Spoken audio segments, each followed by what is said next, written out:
agency, I've always thought one of the strongest teams that you could ever find is a family. And families have men and women. And so our teams are stronger, I think, when we have that balance and that diversity. So that was exciting. But for me, I was a part of the Apollo generation, and I was very inspired by, Neil Armstrong and Buzz Aldrin and Mike Collins on Apollo 11 and all the Apollo astronauts.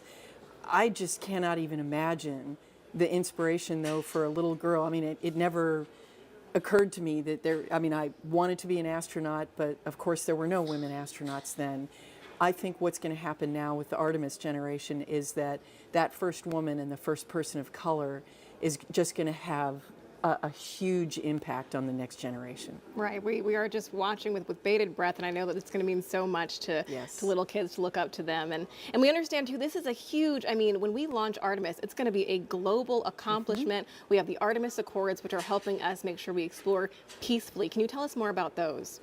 Yeah, it's actually, especially because unlike in Apollo, where it was actually just a few countries that had the capability to go to space, now those capabilities are proliferating throughout the world. And so what we do with the rocket is really important, and how we go is just as important.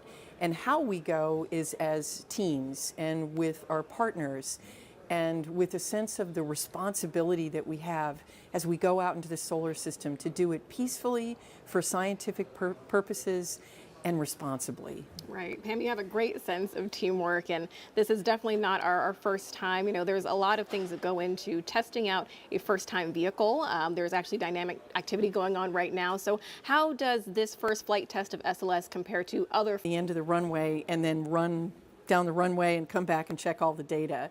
And then you might take off once and go around the pattern and come back and land. This is a little bit like taking off and going to fly a full mission on your very first flight of an aircraft. And so everything has to be right. So this compares it's very similar to the experiences that all new rocket developments have, where,